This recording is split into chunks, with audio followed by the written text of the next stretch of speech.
Voilà, bonjour mes amis. Nous sommes aujourd'hui dans l'évangile de Marc au chapitre numéro 4. Nous allons voir ensemble les versets 21 et 25.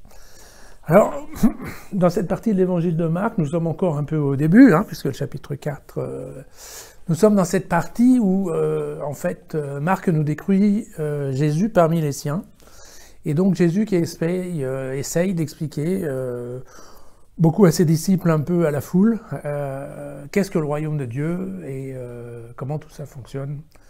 Ce qui est une charge un petit peu compliquée, bien entendu, et donc on va voir, il utilise pour ça un certain nombre de paraboles. Et donc aujourd'hui, nous avons un texte assez court, que nous allons voir ensemble, qui nous parle, en fait, je dirais, des yeux et des oreilles. La première chose qu'il nous fait, c'est qu'il nous parle de la lampe. Et donc je vous lis rapidement, il dit, est-ce que la lampe arrive pour être mise sous le boisseau ou sous le lit? Alors il faut bien se remémorer qu'à l'époque, on était en train de parler de lampes à huile, et qu'en fait, les lampes à huile étaient faites, une fois qu'elles étaient allumées, on les accrochait en fait à un lampadaire, au sens propre du terme, de façon à éclairer toute la salle. Et donc là, Jésus nous dit, voilà, cette lampe, quand on l'a allumée, est-ce qu'il faut la mettre sous le lit ou est-ce qu'il faut mettre sur le lampadaire? Et il nous dit, car il n'y a rien de secret qui ne doive être mis à jour, et rien n'a été caché qui ne doive venir au grand jour. Et donc voilà. Alors, la lumière, en fait, cette notion de lumière, c'est un classique biblique. La lumière pour les Juifs, c'est la Torah. Voilà. Et donc, la lumière pour Jésus, pour les chrétiens, ça sera la parole. La parole de Dieu, relayée par Jésus. Et très clairement, le message que nous envoie ici Jésus, c'est que si la parole de Dieu est faite uniquement pour rester bien enfermée au fond de notre cœur, au fond de nous-mêmes, que ça nous éclaire nous, mais pas beaucoup plus, eh bien on fait une erreur en fait. Puisque ce qui est important, c'est que la parole de Dieu soit comme une lampe dans notre vie, dans notre maison, dans notre cheminement, et que ça soit aussi une lampe pour les autres. Car là-dessus, en effet, Marc insiste un peu en disant que voilà, il n'y a rien de secret qui ne doit être mis à jour. Ça veut dire très clairement que la foi chrétienne n'est pas une foi pour initier, pour quelques personnes qui pourraient comprendre et les autres sont mis de côté. Non, c'est pas ça la question. La question, c'est que tout doit venir à la lumière. Donc effectivement, la foi en Dieu, c'est une vue par les chrétiens. Ça doit être une foi complètement illuminée et transparente. Voilà. D'où le jésusfacile.com en fait, si on veut bien. Voilà. Et donc à la fin de ce paragraphe, Marc nous met une petite phrase qui est assez rigolote, mais qu'on retrouvera dans d'autres passages. Si quelqu'un a des oreilles pour entendre, qu'il entende. Voilà, une phrase un petit peu sympathique pour nous dire je viens de vous dire quelque chose, réfléchissez-y. Et alors là, il profite de ce mot d'entendre pour passer en effet de la vue aux oreilles. Et c'est là où il nous dit, mais faites attention à ce que vous entendez. Parce que c'est la mesure dont vous vous servez qui servira de mesure pour vous, et il vous sera donné plus encore, car à celui qui a, il sera donné, et à celui qui n'a pas, même ce qu'il a, lui, sera retiré.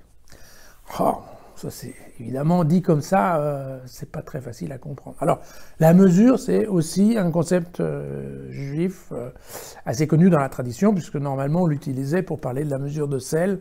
On verra, il y a d'autres passages de l'Évangile où on parle du sel, qui est un morceau de pérennité, une notion de pérennité. En fait, cette notion de mesure a beaucoup à voir avec le jugement dernier. Puisque, l'idée est que, en fonction de la façon dont vous allez entendre la parole, alors, au moment du jugement dernier, Dieu aura un comportement ou un autre. Voilà. Qu'est-ce que ça veut dire? Ça veut dire que écouter, c'est une chose, entendre est une autre, bien entendu. C'est ça la question. Et donc, écouter la parole, c'est assez passif. Entendre la parole, ça veut dire un peu plus. Ça veut dire de quelle façon on va la recevoir. Parce que, évidemment, quand on nous donne une parole du genre est-ce qu'il faut accrocher la lampe au lampadaire, on peut l'écouter en disant oui, bon, ça paraît pas très malin si on veut y voir clair, ou on peut l'écouter en se disant mais non, qu'est-ce que Jésus veut nous dire par là, et quand Jésus nous dit que notre foi est faite pour éclairer les autres, qu'est-ce que ça veut dire qu'on doit faire par rapport aux autres. Donc vous voyez bien qu'il y a différentes façons d'écouter un texte, de l'entendre, de le comprendre en fait. Hein. C'est un petit peu l'entendre, c'est dans ce cas-là, c'est un petit peu l'attention et surtout, je dirais, la disposition de notre cœur, de notre esprit quand on aborde un texte quelconque, dans ce cas-là, dans la parole.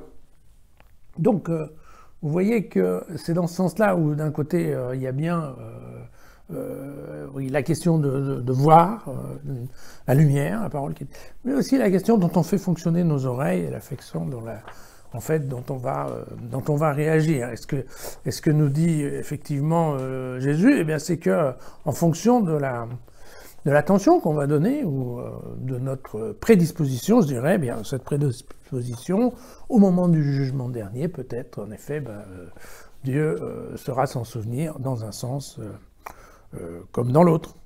Donc, c'est vrai que, voilà, quand on dit à celui qui n'a pas, même ce qu'il a lui sera retiré, on n'est pas en train de parler de comptabilité, on n'est pas en train de parler de justice, d'enlever le bien qu'a certains pour le donner à d'autres. C'est pas ça dont on parle uniquement d'une certaine comptabilité céleste à qui montre de la tendresse et de la bonté, Dieu en donnera plus, et à qui montre au contraire certainement de tendresse et de compassion, eh bien effectivement Dieu au moment du jugement dernier, lui non plus n'en montrera pas beaucoup. Voilà. Alors évidemment, oui, pour les gens qui ont la foi, évidemment on parle du jugement dernier. Pour les gens qui n'en ont pas, il va de soi que c'est une image qui est vraie pour tout le monde. Tout le monde sait bien qu'on est quand même...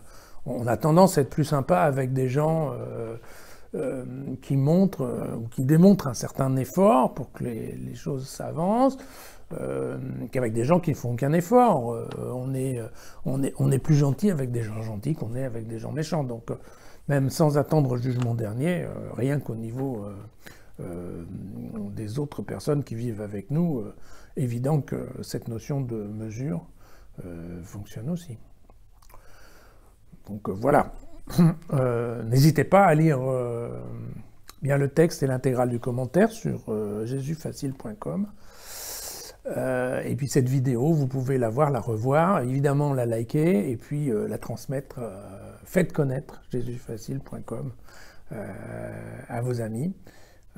Bien entendu, ça fait partie de proclamer la parole, donc d'éclairer, dirons-nous, avec une certaine humilité notre maison et notre chemin. À demain.